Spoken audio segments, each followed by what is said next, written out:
Top से family, आज हम खड़े हैं रॉयल इनफील्ड के सामने। ये शोरूम शारदा चौक रिलायंस पेट्रोल पंप के ठीक सामने है। Hold me close till I get up. Time is barely on our side. I don't wanna waste what's left.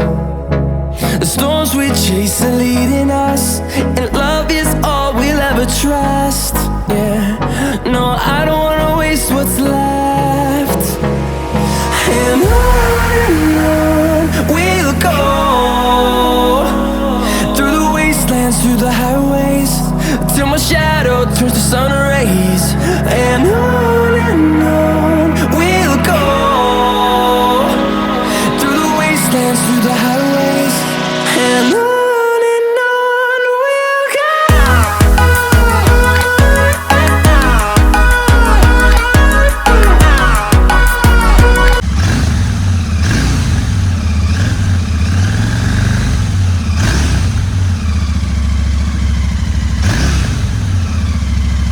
Hello top ship family, आज हम खड़े हैं all new royal Enfield continental GT 650 BS6 model के सामने। ऐसी दिखती है इस गाड़ी की कीज़ एंड सिंपल कीज़ आती हैं। आपको गाड़ी के साथ 2 कीज़ मिलेंगी। तो हम बात कर लेते हैं इस गाड़ी के डायमेंशन फिगर्स के बारे में। जो इस गाड़ी की लेंथ है वो है 2122 mm, जो इसका विड्थ है वो है 744 mm, जो इस गाड़ी की हाइट है वो है 1024 mm, जो गाड़ी का व्हील बेस है वो है 1398 mm, जो गाड़ी का ग्राउंड क्लियरेंस है वो है 174 mm, जो इस गाड़ी की सीट हाइट है वो है 793 mm एंड जो इस गाड़ी का कर्व वेट है वो है 198 kg। सबसे पहले हम इस गाड़ी के प्राइसिंग की बात कर लेते हैं। सो रॉयल इनफील्ड कॉन्टिनेंटल GT 650 आती है 3 वेरिएंट्स में। सबसे पहला वेरिएंट आता है स्टैंडर्ड, फिर आता है कस्टम एंड थर्ड आता है chrome, top of the line. So आप देख रहे हैं ये मिडिल वेरिएंट है, ये कस्टम वेरिएंट खड़ा है यहाँ पे। सो बात कर लेते हैं सबसे पहले इसी गाड़ी की प्राइसिंग की। तो ये गाड़ी आती है 2,90,000 की। जो इसका स्टैंडर्ड वेरिएंट आता है वो आता है 2,82,000 का एंड जो टॉप ऑफ द लाइन है क्रोम मॉडल वो आता है 3,03,000 रुपीज़ का। सो ये है इस गाड़ी की प्राइसिंग्स। अब हम चलते हैं इस गाड़ी के इंजन की तरफ एंड बात करते हैं इसका पावर, माइलेज क्या है, गाड़ी कैसा परफॉर्म करेगी। So let's go. सो अब हम आ गए हैं रॉयल इनफील्ड कॉन्टिनेंटल GT 650 के इंजन की तरफ। सो सबसे पहले यहाँ पे आप नोटिस करेंगे बहुत ही शानदार एक रॉयल इनफील्ड का बैजिंग दिया हुआ है। नीचे की मैं बात करूँ तो यहाँ पे आपको एक एग्जॉस्ट पाइप मिल जाता है। इस गाड़ी में आपको टोटल 2 एग्जॉस्ट पाइप आते हैं। सो ये एक पेट्रोल इंजन है जो BS6 नॉर्म्स को कंप्लीट करता है। जो इसका डिस्प्लेसमेंट है वो है 648 cc विच इज़ 650 cc। जो इसके पावर फिगर्स हैं वो है 47 bhp with 52 newton metre of torque. बात कर लेते हैं इस गाड़ी के सिलेंडर्स की। तो ये एक दो सिलेंडर का पेट्रोल इंजन है जो BS6 नॉर्म्स को कंप्लीट कर रहा है। इसके बोर की बात करें तो 78 mm का बोर है। जो उस गाड़ी का स्ट्रोक है वो है 67.8 mm। जो तो अब मैं बात कर लेता हूँ इसके वॉल्व पर सिलेंडर की। सो इसमें 2 वॉल्व आते हैं पर सिलेंडर। जो इसका इग्निशन टाइप है वो है digital spark ignition. Spark plug की बात करें तो 1 स्पार्क पर सिलेंडर आता है इस गाड़ी में। अब मैं बात कर रहा हूँ इस गाड़ी की कूलिंग सिस्टम की। तो इसमें air cooled and oil cooled system आता है। 6 स्पीड का मैनुअल ट्रांसमिशन है ये। इसका जो ट्रांसमिशन टाइप है वो है चेन ड्राइव एंड जो इसका क्लच टाइप है वो है स्लिपर क्लच। अब हम चलते हैं रॉयल इनफील्ड कॉन्टिनेंटल GT 650 के फ्यूल टैंक की तरफ एंड बात कर लेते हैं इसकी कैपेसिटी एंड माइलेज के बारे में। So let's keep going guys. So ऐसा दिखता है इस गाड़ी का फ्यूल टैंक। बात कर लेते हैं इसके सबसे पहले कैपेसिटी की। तो ये 12.5 लीटर्स का फ्यूल टैंक है। इसमें रिज़र्व में आपको मिलता है 1.5 लीटर्स। बात कर लेते हैं इसके फ्यूल डिलीवरिंग सिस्टम की। तो इसमें इलेक्ट्रॉनिक फ्यूल डिलीवरिंग सिस्टम आता है। बात कर लेते हैं इस गाड़ी के माइलेज की। तो इस गाड़ी का जो माइलेज है वो है 25 kmpl का।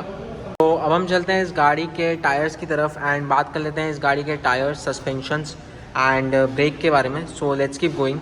सो अब हम आ गए हैं इस गाड़ी के फ्रंट टायर की लुक की तरफ।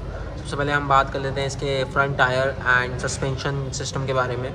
सो इस गाड़ी में आपको 18 इंच के स्पोक व्हील्स आते हैं। This is not an alloy wheels. इसमें आगे आपको डिस्क ब्रेक मिल जाता है विथ डिस्क ब्रेक का जो कैलिपर है वो फ्लोटिंग कैलिपर आता है। बात कर लेते हैं इस टायर के साइज़ के बारे में। सो इसका जो साइज़ है वो है 320 mm।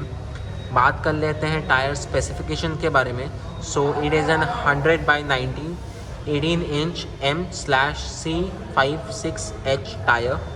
बात कर लेते हैं इस गाड़ी के फ्रंट सस्पेंशंस के बारे में। So this is 44 mm coil fork 110 mm travel suspension.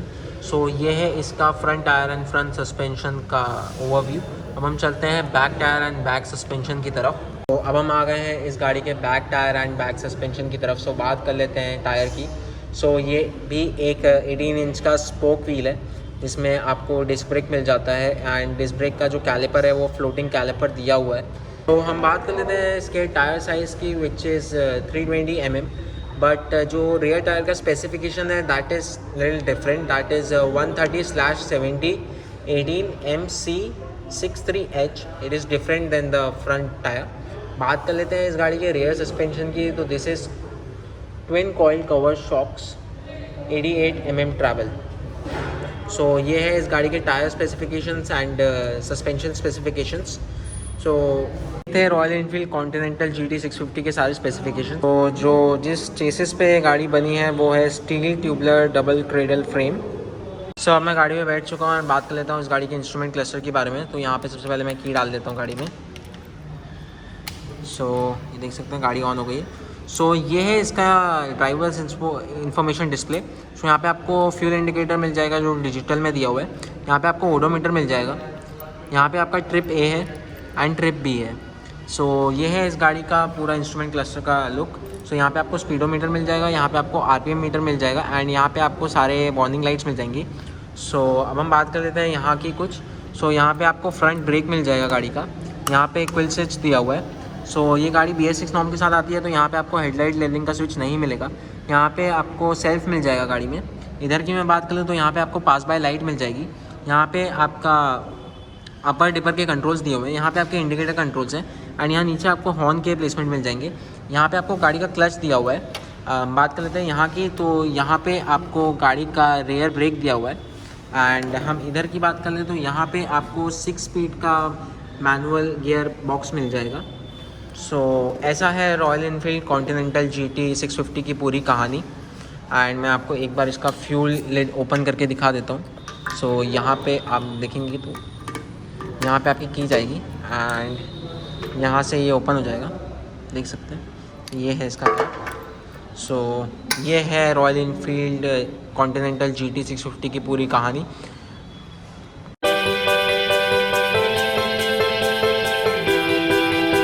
तो अब वीडियो एंड हो रहा है। सो मैं अब इस गाड़ी के कुछ मेन पॉइंट्स हैं वो मैं आपसे कवर करना चाहता हूँ। सबसे पहले कि ये बाइक आपको लेनी चाहिए कि नहीं लेनी चाहिए, और लेनी भी चाहिए तो क्यों लेनी चाहिए, इसके रीज़न्स क्या हैं। सो सबसे पहले ये एक क्रूज़र है। रॉयल एनफील्ड कोई भी स्पोर्ट्स बाइक नहीं बनाता है। मैंने देखा है यार कि कुछ लोग हैं एंड बोलते हैं कि मैं KTM ले रहा हूँ, KTM लूँ या बुलेट लूँ। सो डूड वो कोई कंपैरिजन ही नहीं है। वो एक स्पोर्ट्स बाइक है एंड ये एक क्रूज़र बाइक है, कोई कंपैरिजन ही नहीं बैठता है। फिर भी लोग मेरे को आके पूछते हैं कि भाई मैं बुलेट ले लूँ या KTM ले लूँ। सो मैं उनको बोलता हूँ कि यार कोई कंपैरिजन नहीं है। ये एक क्रूज़र है, वो एक स्पोर्ट्स बाइक है, बहुत डिफरेंस है दोनों में। सो हाँ, अगर आप क्रूज़र बाइक की तरह के लिए जा रहे हैं so you can consider this, but अगर आपको एक सिटी क्रूज़र चाहिए so you can consider this bike, क्योंकि इसका जो पावर है वो बहुत ही एक्सट्रीम पावर है। सो अगर आपको हाईवे वगैरह इस पर करना है या रोड ट्रिप्स करना है या फिर जर्नीज़ करनी है लंबी लंबी, सो आप ये बाइक को कंसिडर कर सकते हैं। बट सिटी के लिए आप इस बाइक को कंसिडर मत करिए, क्योंकि ना तो आपको इसमें माइलेज आएगा, जो इसका कंपनी क्लेम है वही 25 है, तो आपको सिटी में आप एक्सपेक्ट करो कि आपको 15 और 20 के बीच में ही माइलेज देगी। दूसरा, आप जो इसका पावर है, जैसे आप सेकंड थर्ड गियर में आएंगे तो थर्ड गियर में इसको थोड़ा सा RPM चाहिए तो ये खट खट खट खट करके बंद हो जाएगी। सो सिटी के लिए तो मैं इसको रिकमेंड नहीं करूँगा, but for highways and long journeys this bike is perfect for you. Literally it is perfect bike. And अगर आपको लॉन्ग जर्नीज़ करनी है, ट्रिप्स करना है, तो आप इस बाइक को कंसिडर करिए, लेकिन सिटी में इस बाइक को कंसिडर मत करिए। आपको लिटरली जो आपने लिया है ना उस पर आप पछता जाएंगे कि मैंने क्यों ले ली। सिटी के लिए आप थोड़ा, जो इसका डिस्प्लेसमेंट है ना रॉयल एनफील्ड्स का, थोड़े कम डिस्प्लेसमेंट जाइए, 350 ले लीजिए, वो सब ले लीजिए। बट 650 पावर बहुत होता है बाइक में, सो सिटी में आपको थोड़ा सा इशू हो सकता है इस बाइक के साथ। बट अगर आपको हाईवे जर्नी करनी है तो चाहिए, बिंदास चाहिए इस बाइक के साइड। देख सकते हैं काफ़ी ही एक डैशिंग लुक प्रोवाइड करती है बाइक। सो आप देख सकते हैं इस गाड़ी में ड्यूअल एग्जॉस्ट आते हैं, देख सकते हैं। सो काफ़ी डैशिंग है, बट अगर आप सिटी के लिए ले रहे हैं, college, daily day to day life के लिए मत लीजिए। This bike is meant for a touring bike. So अगर आप डे टू डे लाइफ में इसको प्रेफर कर रहे हैं तो मत करिए। ये एक, अगर आप टूर कर रहे हैं, आप लॉन्ग जर्नीज़ पे जा रहे हैं, राइडिंग कर रहे हैं, आपका ग्रुप है बड़ा सा, सो इस बाइक को ज़रूर कंसिडर करना, बाइक बहुत अच्छी है। Thank you for watching top shift. Please subscribe to my channel and bell icon दबा दीजिए एंड जो मेरे सारे वीडियोज़ हैं उसको प्लीज़ शेयर कर दीजिए, सपोर्ट करिए। मैं और नई नई बाइक की वीडियोज़ लाता रहूँगा आपके पास, कार्स की, बाइक की। So thank you for watching top shift.